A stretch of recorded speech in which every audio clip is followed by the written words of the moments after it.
Please welcome to the stage the Dean of the USC Viterbi School of Engineering, Yanis Yortsos.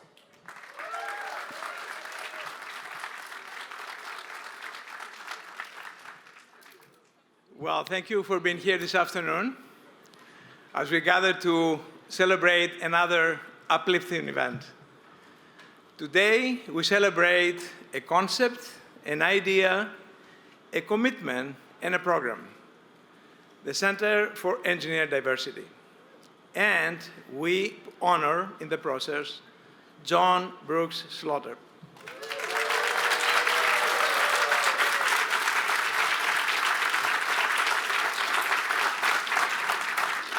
Arguably the most important black engineer in American history.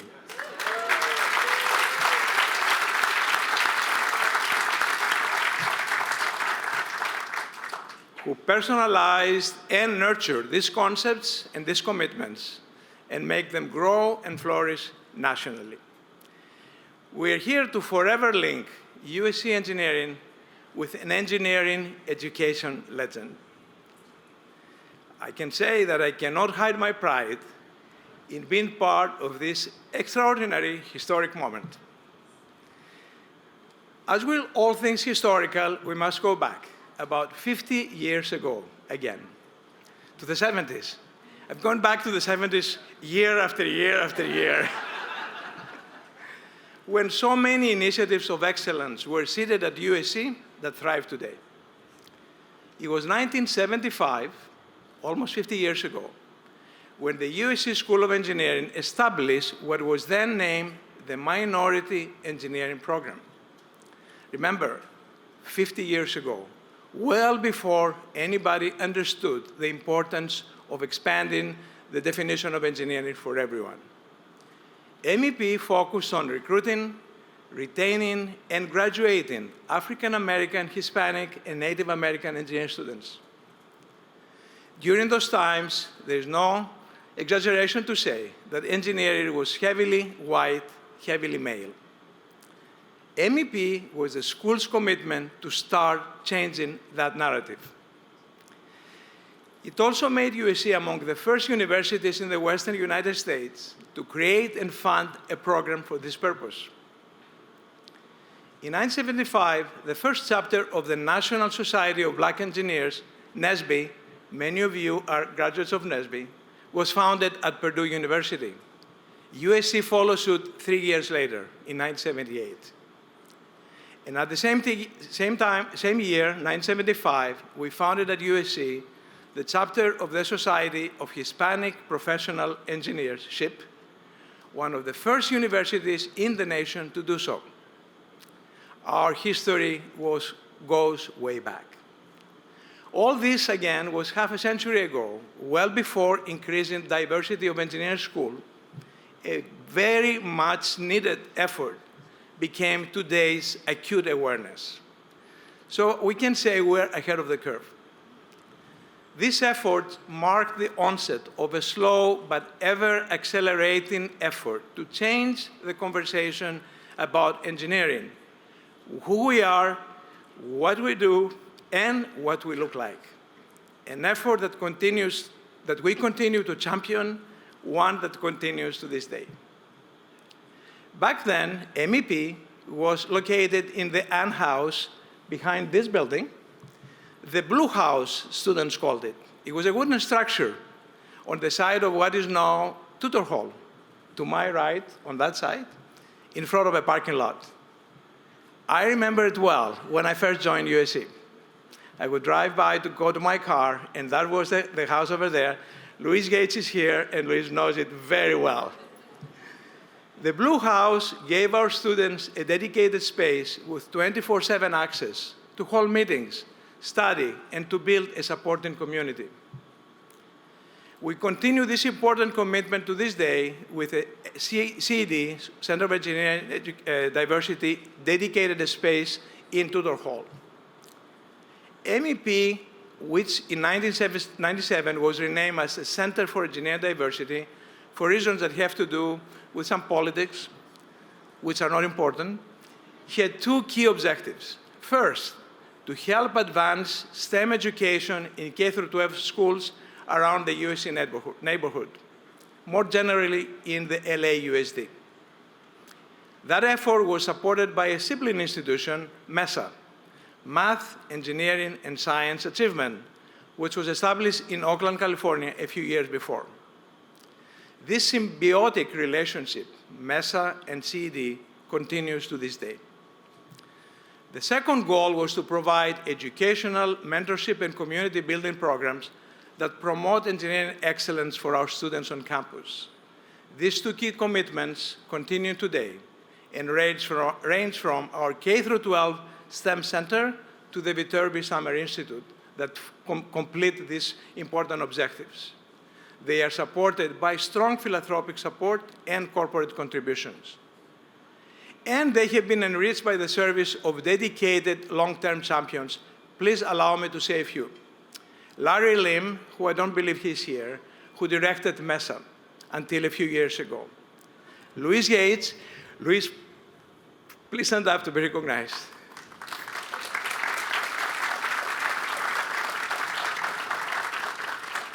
Louise was Dean of Undergraduate Students for many decades, until she retired in 2019. Gigi Rakusa, she's here. Please, Gigi, stand up.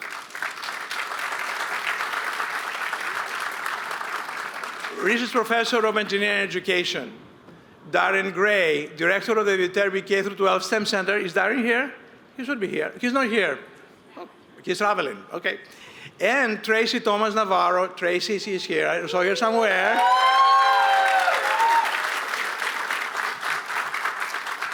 The current CD director. Thank you, Larry, Luis, Gigi, Darren, and Tracy for all your work over the years. The impact of CD has been substantial. It helped attract and graduate many talented engineers who became leaders in multiple fields. I will name a few. A number of them are not here. Ken Simrell on our board, Lenny Hainsworth, former Northrop Grumman Vice President, Lieutenant General Stacey Harris, who are also in the school's BOC. And Ayanna Howard and Lyndon Archer are Deans of Engineering at the Ohio State University, Timothy, and at Cornell University. Engineering deans from USC, they all went through our CED program. That's another congratulations for them. The list is long and it is impressive, as you will also hear from our next speaker. Cultivating and nurturing engineering education excellence has always been the hallmark of CED. And this is where John Brooks Slaughter comes in. I first met John about 20 years ago at a meeting he called as president of NACME, the National Action Council for Minorities in Engineering. John, you probably don't remember it, but I remember it very well. I vividly remember then his impact to advance NACME's agenda to Congress. He was accompanied by Representative Jack Kemp, who was also a quarterback from what I understand, and who knew John very well, and John was working with him to get the Congress to advance the narrative here. After he joined USC in 2010, he became a close advisor to us and a champion of CED. Not surprisingly, his most indelible impact was on the national level. In 2015, I happened to chair a session on engineering diversity at the annual Engineering Deans meeting that year that was held in South Carolina. This is not about me, but I wanted to mention that.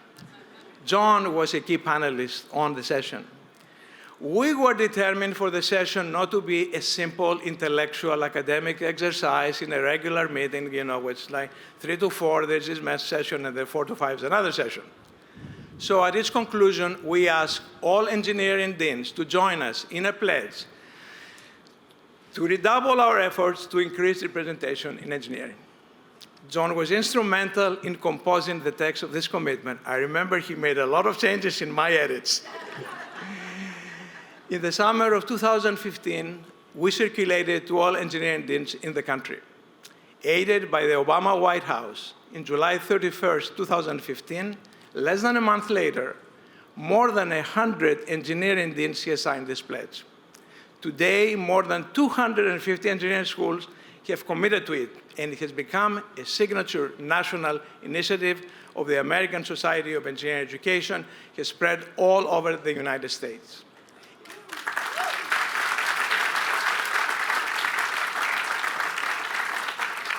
In recognition of this effort, USC Viterbi received in 2017 the ASEE, American Society of Engineering Education, President's Award, rarely given to an engineering school. Usually goes to ExxonMobil or Bechtel or these corporations that give money. We got it by sending this initiative. A year later, in 2016, John organized a national workshop on the subject, Changing the Face of Engineering, the Black American Experience, which I also attended with my wonderful colleague, Timothy Pinkston, sitting over there. The result of that meeting was a paper we wrote that articulated a parity objective for engineering. Earlier this month, this paper was cited by the National Science Foundation in their 2023 publication to the Congress, Making Visible the Invisible. John Slaughter's deep influence percolated throughout the concept. We are so thankful for that.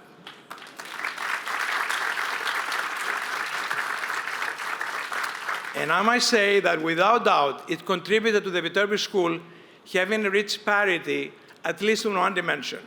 The percentage of women engineering students over the last 5 years, which has been almost gender balanced, almost 50-50 here at USC Viterbi, a feat that is actually not able to be reproduced in any other engineering school, I must say that. And we hope that this parity will expand to all other dimensions of underrepresentation. It's now my pleasure to introduce our alumnus speaker for this afternoon. Ellison Turner is a partner, intellectual property strategist, and litigator at Kirkland & Ellis. He is also a USC Viterbi alum. He holds multiple leadership roles in California law, including as vice chair of the Central District of California's Judicial Merit Selection Panel. You probably know all about this, Andrew. On Governor Gavin Newsom's Judicial Selection Advisory Committee, and on the board of the Federal Bar Association's Los Angeles chapter. He also served as chair and board member of the National Bar Association's Intellectual Property section, founding its Diversity in Tech Awards to recognize leaders who foster diversity in STEM and intellectual property. Ellison regularly supports the Viterbi Summer Institute, an important part of our initiative, a high achievement program at Viterbi that he values as it supports engineering students from underrepresented backgrounds. He recently was honored with the university's Asa V. Cole Alumni Achievement Award, honoring his professional accomplishments and life of service. Please welcome Ellison Turner.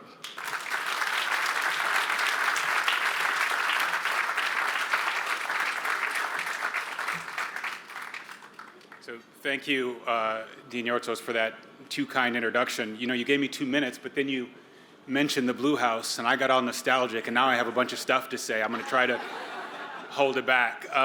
So we're here for a naming ceremony, but what's in a name? What something is called is merely arbitrary. Certainly before today, what we called the Center for Engineering Diversity was a very, very small thing indeed to its qualities and its impact and its successes that the Dean talked about. Now, allow me a moment to testify to that and what happened at the Blue House. It was through a CED minority engineering program that's now called the Viterbi Summer Institute that I made my first trip to Los Angeles to visit a school that I couldn't afford. It was through the Summer Institute that I lived on USC's campus for a month, a solid month before my freshman year, taking my first college classes.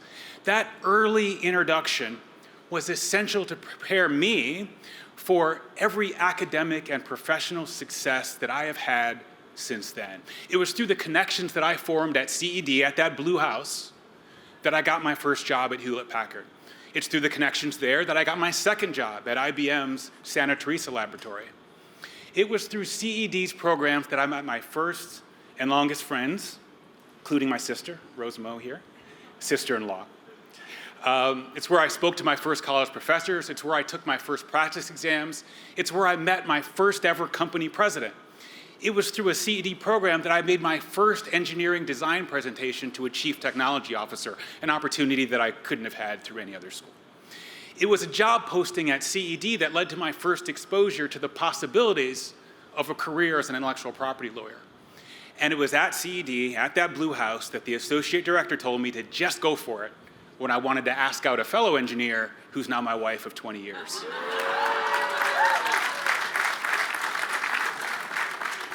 So I ask again, what's in a name? What's a name compared to the impact that you can actually have on a life?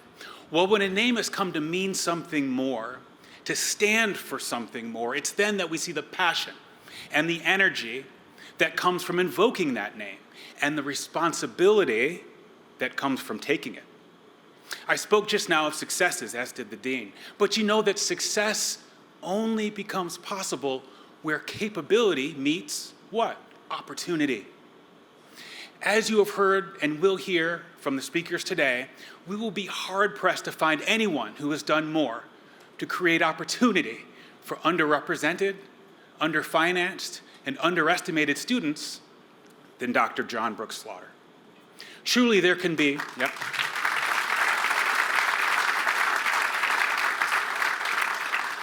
Truly there can be no greater and no better signal of this university's ongoing commitment to live up to its responsibility to provide access and opportunity in this vital field of engineering scholarship than to name this center after a man that has done so much for so many.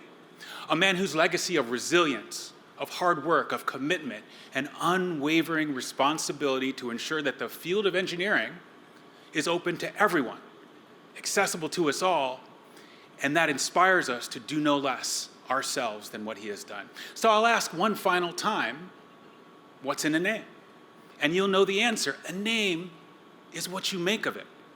And Dr. John Brooks Slaughter has made so very much of his. So it's our true and humble honor today, and henceforth every day, to bear his name at this center. And with that name, our leadership, our faculty, our staff, our alumni will remember our responsibility. And everyone who visits here and sees the John Brooks Slaughter name will understand our commitment. Through his name and that shared responsibility and that lasting commitment, we will ensure that every engineering student knows that the University of Southern California believes in them, that they too will have every opportunity to maximize their capabilities, to reach great achievement, and yield even greater impact. Thank you, Dr. Slaughter, for all that you have done. We hope to honor your name here at USC Center for Engineering Diversity. This will be our community for engineering opportunity. Thank you very much.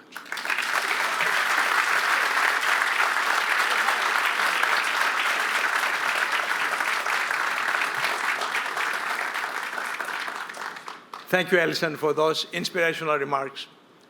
It's now my pleasure to introduce our student speaker this afternoon. Victoria Pinkett is a senior from Inglewood studying mechanical engineering. She's a member of the USC National Society of Black Engineers, NSBE, and serves as the National Vice Chair for the Executive Board. On campus, Victoria is part of Makers, an electronics design team. She's also involved as a Viterbi student ambassador and as a freshman academy coach. Please welcome Victoria Pinkett.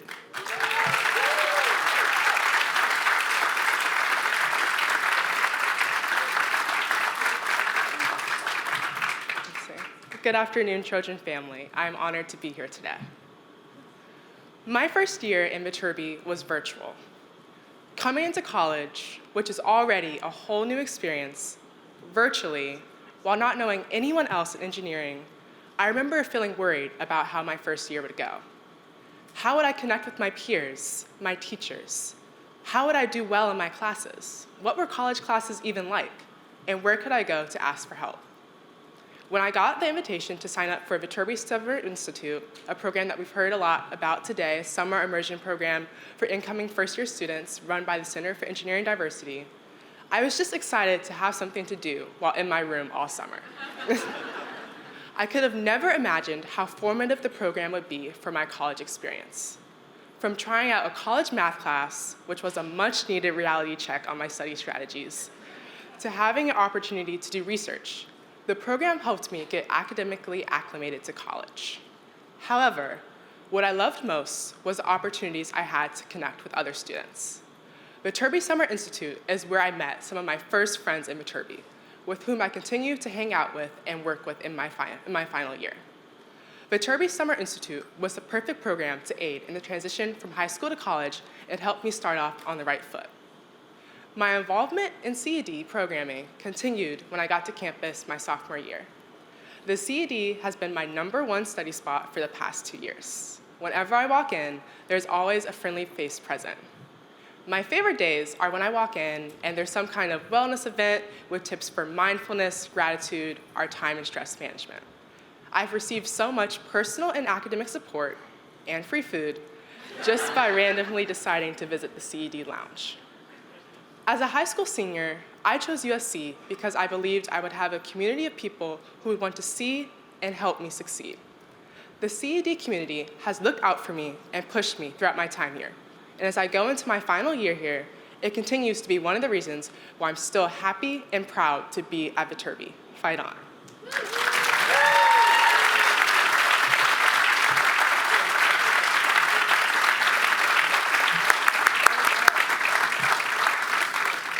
Thank you, Victoria, for these great words. It's now my pleasure to introduce USC President Dr. Carol L. Folt, an accomplished academic leader, aquatic biologist and teacher. Dr. Folt holds appointment in population and public health sciences, biological sciences, and our Sonia Astani Department of Civil and Environmental Engineering. She is a regular visitor in this place here. She's like coming every other week for an event. She's known for her student-centric approach and for emphasizing academic excellence and innovation among the university's faculty and staff. Please welcome President Folt.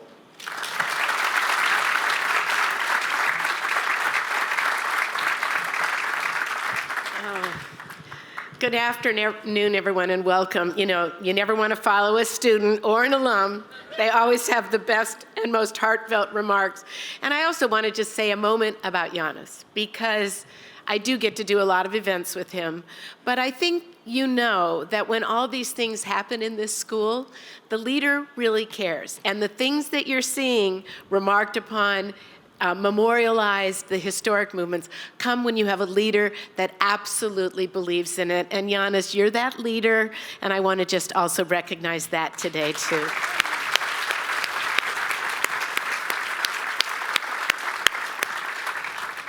I'm also so excited to be here. I have such incredible respect for John, and to be a part of this ceremony is one of the high points for me, I'm sure, in my time as president at USC. You know, there's a beautiful phrase some of you may have heard that really resonates with me, and the phrase is lift as we climb. Now, it's been attributed to a lot of things, even starting with the suffragette movement, but that idea, lift as we climb. And it's so poignant to think about that, how it talks about both lifting and helping others, even in times when we're struggling, when in our own lives, lift and help climb. With his entire life, there could not be anyone that represents those beautiful words more than Dr. Slaughter, who has lived that and continues to live it every day.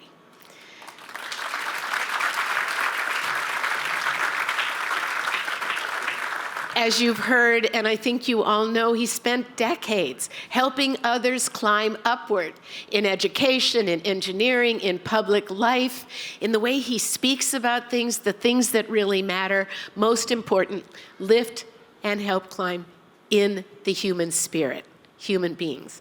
You know, so I'm looking out at a plaza filled with people and our marching band, woohoo, who are here to really celebrate and have had such beautiful firsthand experience with this amazing legacy that lives on. And now we have a center whose name will keep this inspirational story front and center. And I echo the idea that it is the greatest responsibility we have to live up to that. We embrace it, and we will hold it forever.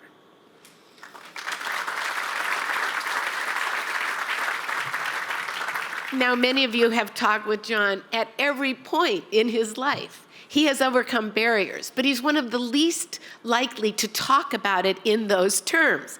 He is one of the most optimistic, determined people I have ever met.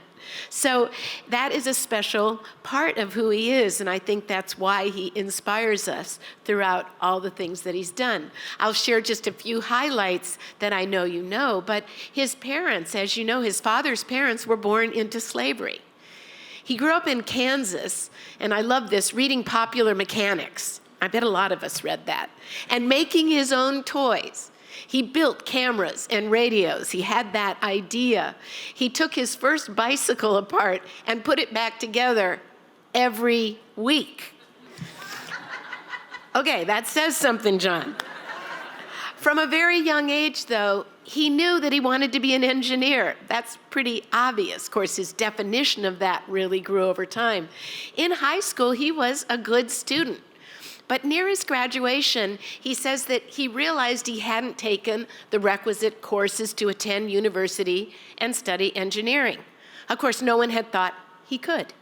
So his guidance counselor didn't take him up on that idea, tried to steer him to go to trade school, which is a fine thing to do, but that's not what he wanted to do or what he was setting himself up to do, and said he ought to learn how to repair radios. Well, I guess you'd already put a lot of bikes together. You knew how to do that. But of course, that didn't stop him.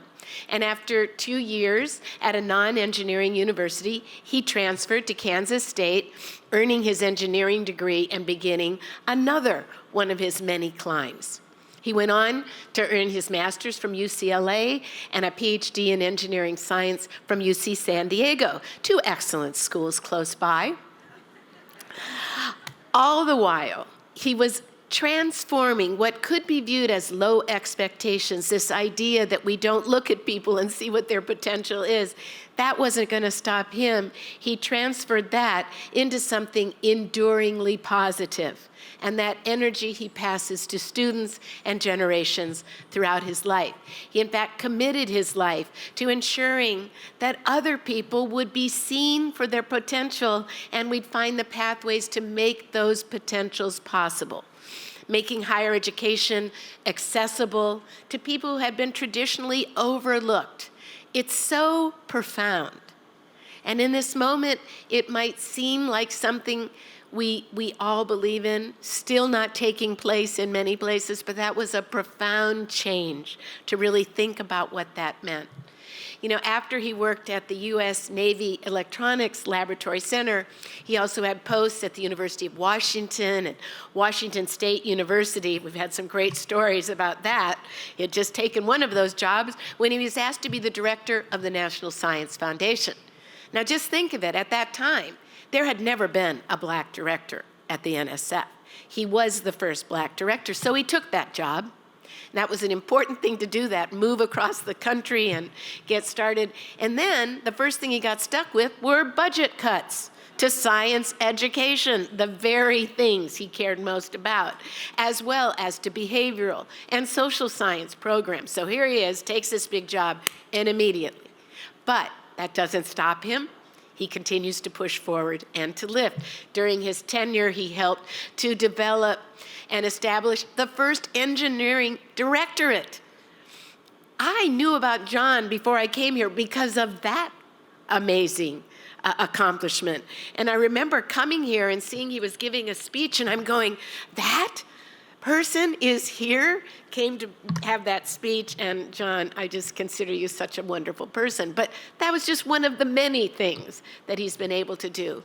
But most importantly, I think we can look at John and see that he has a voice that everyone listens to because they know that John is speaking truth. That complete trust in the man, in the voice, in the things that he gives his strength to are so important. He used that beautiful voice and his belief when he served as the chancellor of the University of Maryland, and then as president of Occidental College, which transformed our near neighbor into the most diverse liberal arts college in America. That's a big deal. It's a really big deal. You know, throughout his life, he has urged universities to admit more underrepresented minorities. He encouraged more young people to pursue STEM careers, and he continues to always speak out for recruiting, retaining, and advancing faculty of color. But he really championed, again, at a moment when it was so necessary, early Black scientists and engineers. And I love hearing the stories of people that came here and have been in those programs, always finding his voice to promote racial justice and equity in science and technology fields. And I love that our university is one of the leaders in that area. And I just feel proud of everyone for having tried to bring that to reality. Electrical engineer, Dr. Slaughter made many breakthroughs in computer algorithms and system organization and signal processing. And for his scientific work, he was elected to the National Academy of Engineering and the American Academy of Arts and Sciences. So now we have a moment to look at a video chronicling just a tiny bit of his amazing life.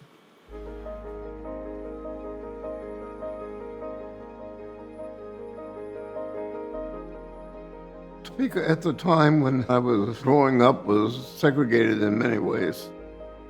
But I think it also provided us an opportunity to develop some resolve that was necessary to be able to survive and be productive in that environment. He came from humble beginnings at a time when there were remarkable barriers. He had to fight for everything that he earned, but he was not derailed, and he didn't let it become a negative for him. Well, I had no Black classmates. I was the only African American in my graduating class. I always had the feeling that I could accomplish anything that anyone else could. Education in the United States is rationed by race. And so we need to use our privilege to create access and opportunity, much like John Slaughter did for me.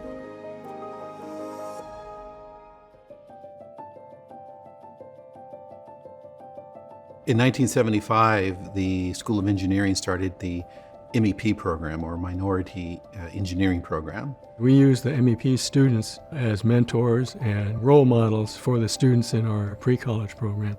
I think at its max, we were working with 25 schools and roughly 1,000, 1,500 students a year. So this was actually ahead of its time, particularly to do a lot of K-12 outreach so that they will be able to then create a pipeline of students at USC Engineering. I received a phone call. This is the White House, and would you hold for President Carter? It was a tremendous, tremendous moment when he was named the head of the NSF. It was essentially one of those things where, did you hear that the head of the NSF is Black? That's what it was. It was one of those instrumental things where you go, wow, somebody made it. Seeing John as the head of NSF was an inspirational moment for many of us. As the first African-American director of the NSF, he made us dream even bigger about what was possible. He is only the third African-American to be elected to the NAE. Up to that time when they've elected over 1,000 members. So you can imagine the hill he had to climb. I became the chancellor of the University of Maryland in November 1982. And he was the first African-American chancellor of this university, the flagship university of the University of Maryland, and he was the first engineer. He helped me to follow in his own footsteps to be the president now of the University of Maryland for the last 3 years.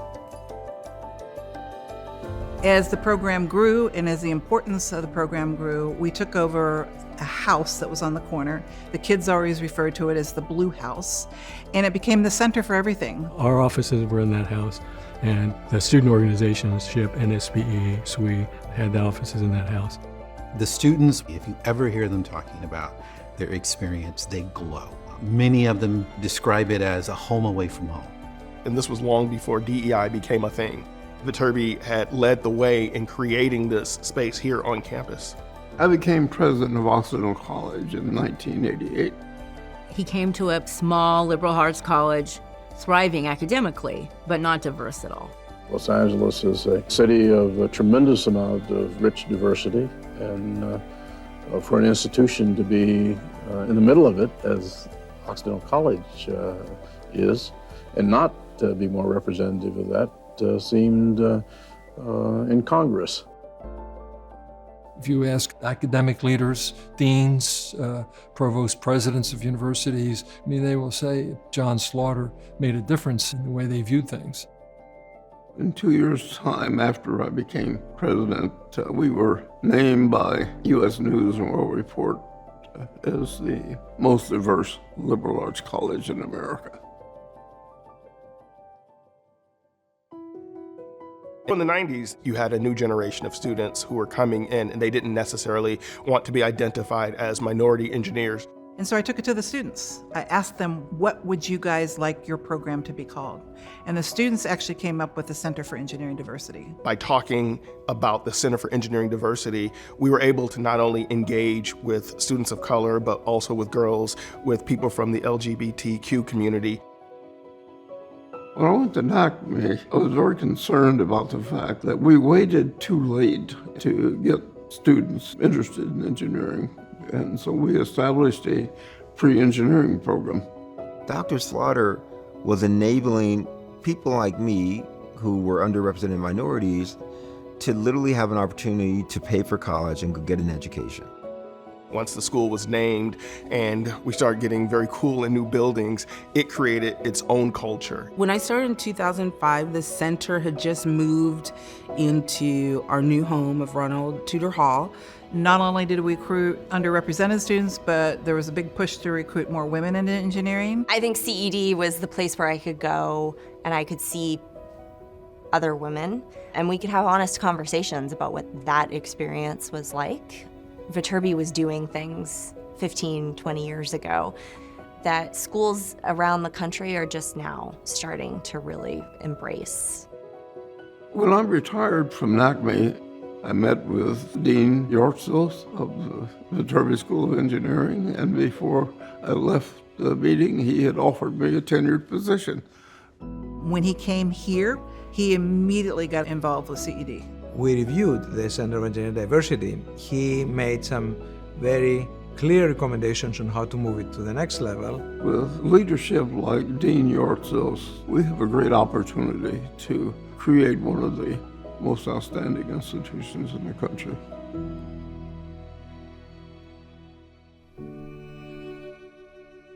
I could think of no better person in whose honor to name the Center for Engineering Diversity than John B. Slaughter. There couldn't be anybody else to name it after.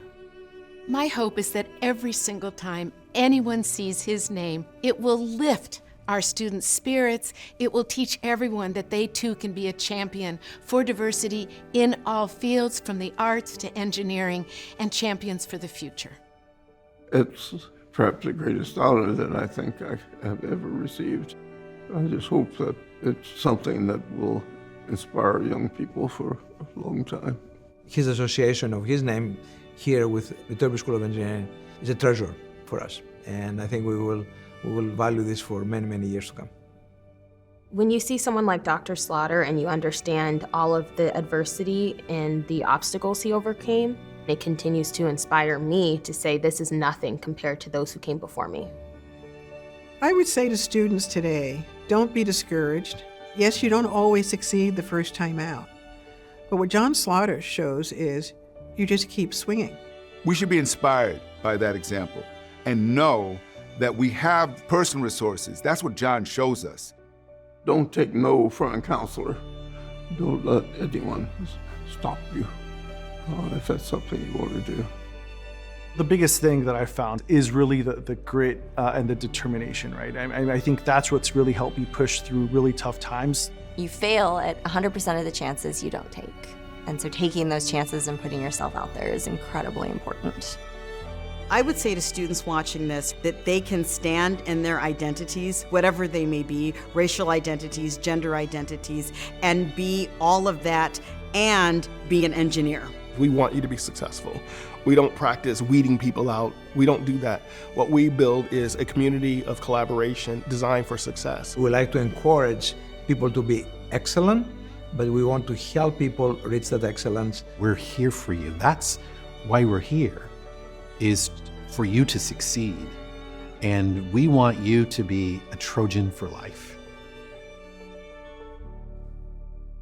If I ran into a barrier, it just strengthened my commitment to overcoming it, to prove to people that I was as good as anyone else.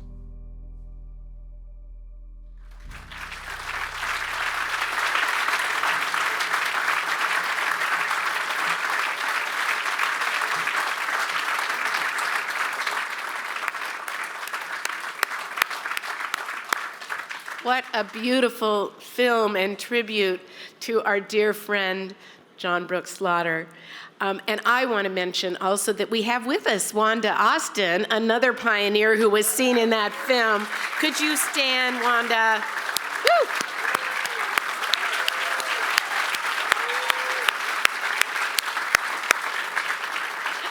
We could start a whole list of the things that she has been the first and ever pushing forward. So it's great to see you. She's here with Amy Ross, another pioneer scientist woman here at USC. So great to see all of you here to celebrate that. You know, we all have seen how much affection and love there is for Dr. Slaughter, but he also loves USC. USC has loved him back, and this will continue. He hones these beautiful joint appointments at Viterbi and Rossier, named a university president in 2021, and I know many of you were there for that celebration. He's also a recipient of the Provost Mentoring Award, which really reflects that deep, deep commitment to our students, and the USC Presidential Medallion, one of the great privileges of my life to be able to give that to you in your honor. We're honoring all that he's done, all that so many of you have done, by the way. We know that. It's a room filled with people that are helping us find our better selves. And that vision of an inclusive engineering, we're honoring that today by naming the John Brooks Slaughter Center for Engineering Diversity. Now, as Ellison and Victoria so beautifully just showed us, the Slaughter Center will make a real difference in our students' lives. And you know, and John, you know this, generations of scientists and engineers and humans have benefited and will benefit from Dr. Slaughter's encouragement. We're stronger because of the ideals that you've championed for your entire life: excellence, integrity, and equity. And for that, you have so much more. You have our deepest admiration and our enduring respect. Now, you might remember this. Some of you were there when John spoke at Viterbi last year.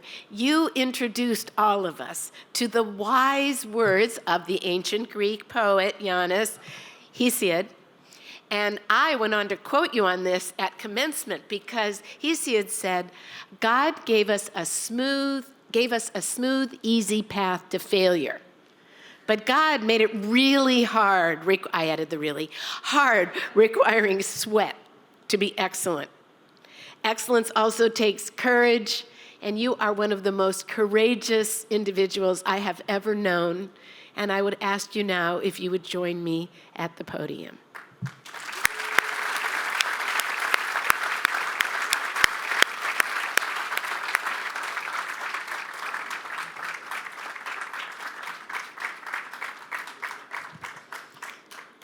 And Giannis, you're going to come up too, right? We have a memento for you to memorialize this occasion. And you know, Wanda, I think you should join us too. You've been a part of so much of this here at the engineering school and at USC. So we have this.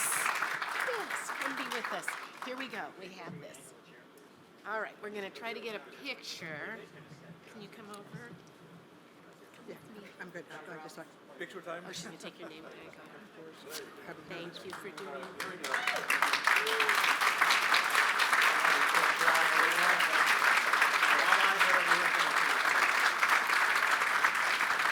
Thank you. And now, I'm going to turn it over to John. Thank you so much. Thank you.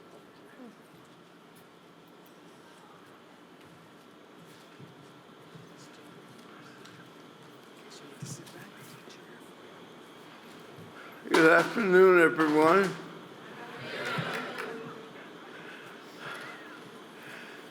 To say I'm overwhelmed would hardly express how I feel right now. Thank you. Thank you so very, very much for all the kind words and the nice things you have done for me.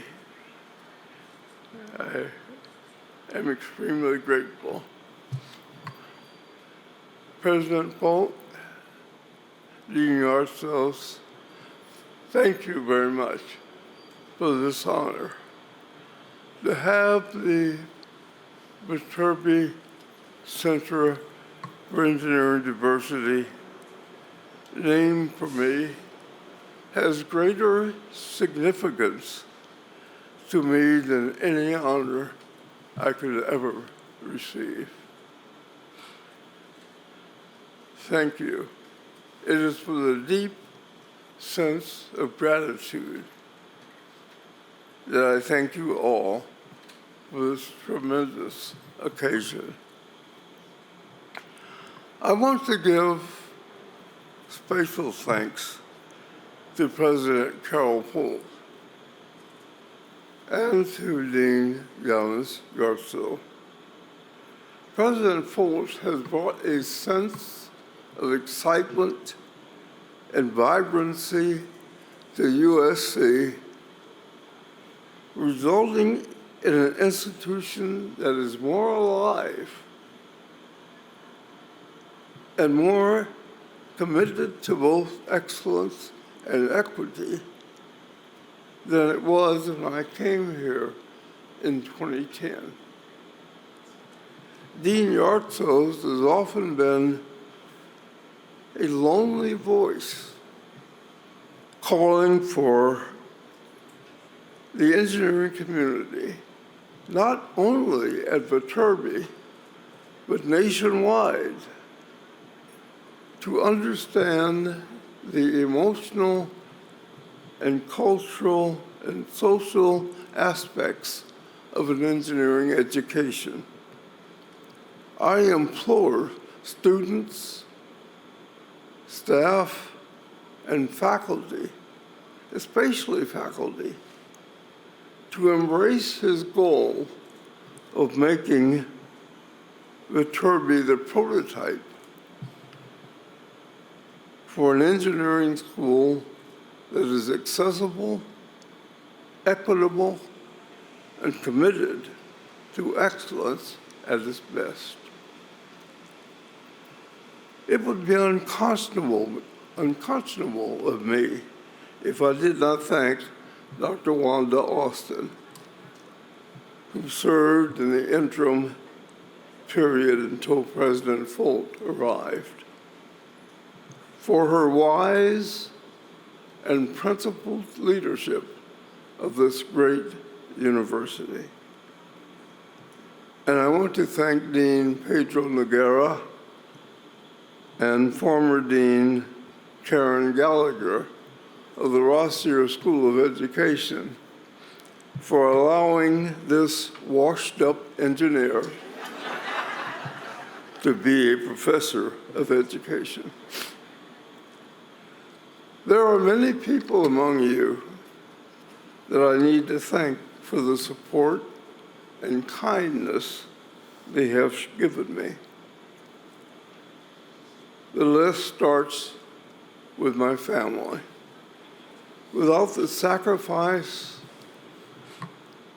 encouragement, and support of my wife, Bernice, and my children, John Jr. and Jacqueline, I could not have done any of the things that I've had the privilege to do during my professional career. The list includes Dr. Timothy Pinkston, who has been my mentor and friend from the moment I arrived at USC. I also want to thank my close friend and colleague, Dr. Anthony Maddox, director of the Rossier Center for Engineering and Education, I wish to recognize my former Rossier office neighbor, Dr. Julie Marsh, with whom I engaged in many discussions of Trojan football and basketball. And finally, I want to express my appreciation to Tracy Charles, who is now at UC Irvine, for her unwavering encouragement and support. Tracy introduced me to the Center for Engineering Diversity by asking me to speak to prospective minority PhD students in the REACH program. There are many among you whom I wish I could personally thank.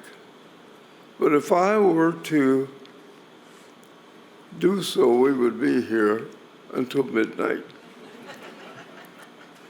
I want to thank each of the members of the Rossier 8th floor business office, many of whom are here, as well as my former colleagues of the Rossier Pullius Center for Higher Education, for the encouragement and the inspiration that they provided me. You know who you are, even though I don't name you, and I thank you very, very much.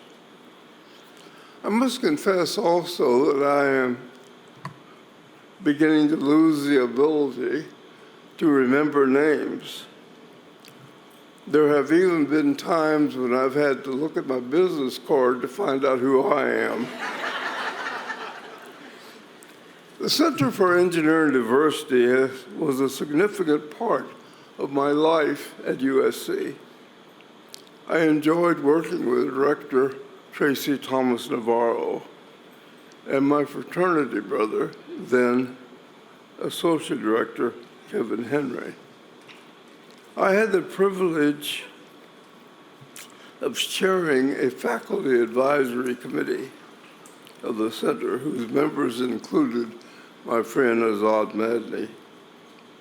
When I felt that the committee was not as effective as it should be, I proposed to Dean Yartzos that we invite a distinguished panel of diversity experts to do a review of the center and the school's performance and effectiveness in DEI.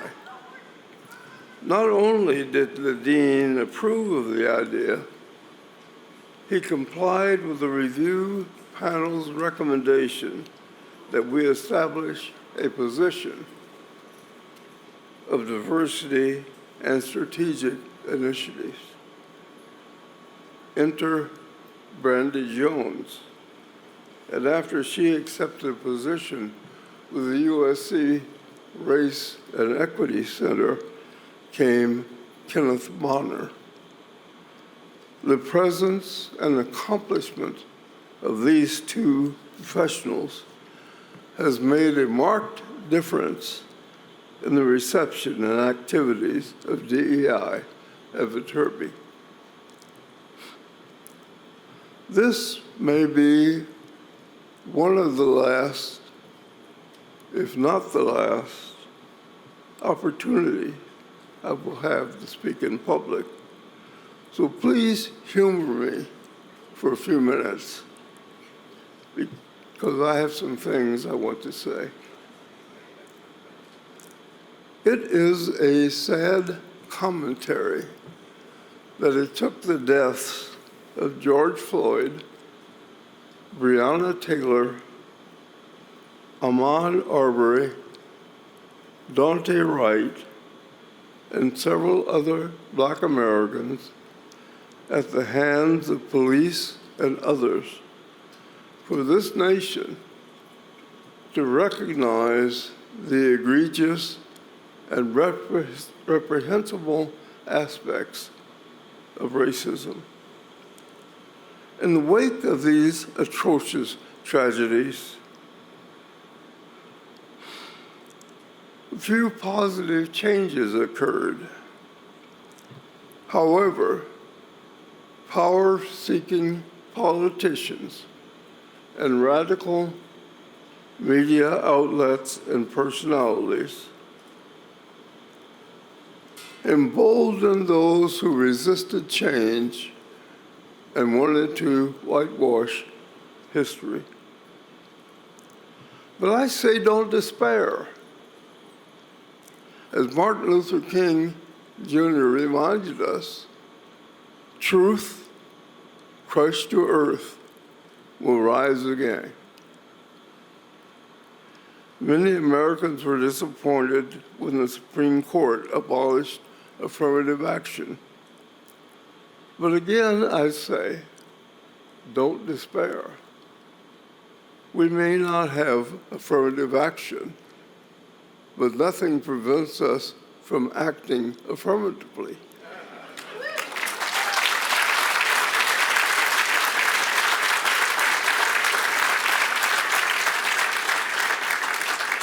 To make our institutions diverse, equitable, and inclusive.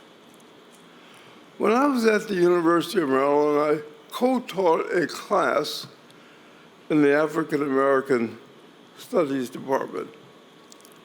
On the first day of class, I went to the blackboard and I wrote what I facetiously labeled Slaughter's theorem.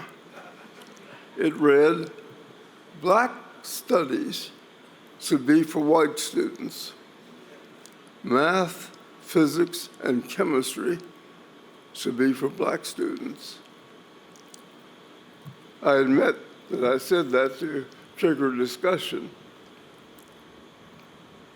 but I have come to believe that even more today than ever before. White students need to understand the lived experience of Black Americans. And given the demographic changes occurring in this country, our nation needs to prepare more Black, brown, indigenous, disabled, LGBTQ students if we are to remain competitive and among the leaders in the dynamic technological economy of the world. I became Chancellor of the University of Maryland, College Park in November 1982. In my inaugural address, I said that I wanted the university to become a multicultural, multiracial, multi-generational model for the country. The campus responded favorably to this charge by significantly increasing the diversity of the students and faculty. By the time I left Maryland for Occidental in the summer of 1988, people were referring to the institution as the Diversity University. And this was at a university that I could not have permitted, would not have been permitted to attend because of the color of my skin when I graduated from high school in 1951. At the time I came to Occidental, multiculturalism was considered a four-letter word. Older alumni railed against it. Trustees resigned over it. Students and faculty leaders wanted it. In my presidential inauguration address, I said, meaningful diversity only occurs at the intersection of excellence and equity. At first, few people understood what I meant, but later they got it. We devised a mission for the college based on the 4 cornerstones: excellence, equity, community, and service. Cornerstones that remain in place today, 40 years later. Yes, U.S. News named us the most diverse liberal arts college in America. But at the same time, the college was becoming a more excellent institution in both faculty expertise and student performance, refuting the false notion that an emphasis on equal opportunity results in a diminution of institutional quality. We showed that excellence and equity are not mutually exclusive. Although I have trumpeted it for over 50 years, I have begun to eschew the use of the word diversity as a meaningful goal. It has become so overused and overworked that it has become almost meaningless. Supreme Court Justice Lewis Powell's decision in the 1978 Bakke case lulled us into thinking that diversity should be our goal. And we have chased it for over 50 years, for over 40 years rather, without any positive, meaningful results occurring because of it. Diversity should not be our goal. Creating a just, equitable, inclusive, pluralistic society comprising just, equitable, inclusive, pluralistic institutions should be our goal.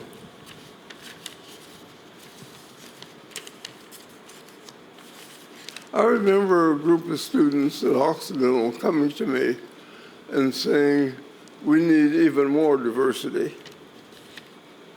I responded by saying to them that the most diverse institutions in America are penitentiaries, but nobody wants to be there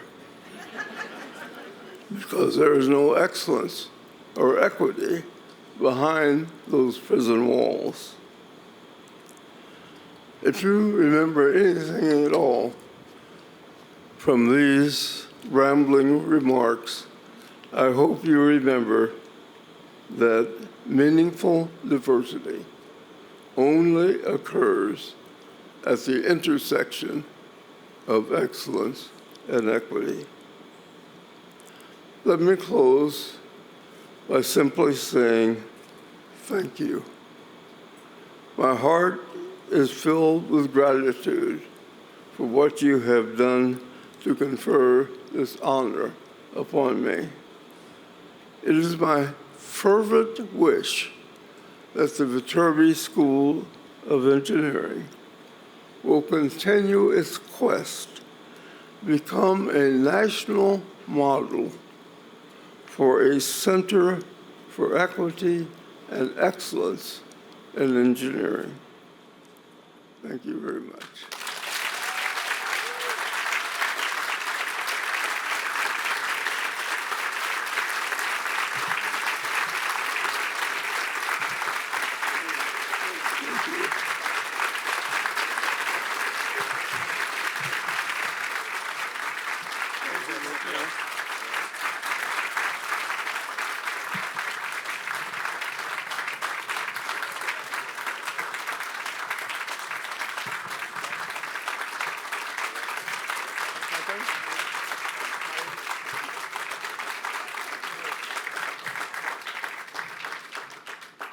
Thank you, John, for this wonderful, wonderful, wonderful remarks.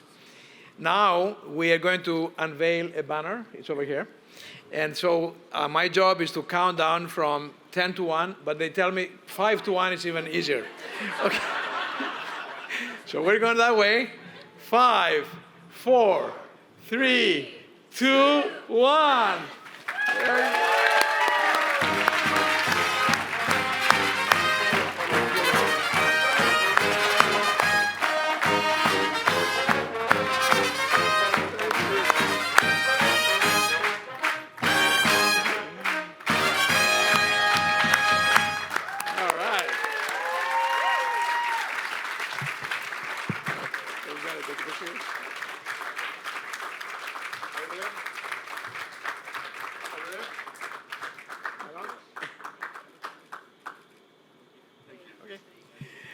Right.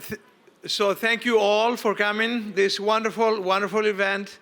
I believe it's going to be a historic event, something that we will celebrate forever. And wonderful remarks. Thank you so much, John. And so thank you for being here, and have a good afternoon. Thank you.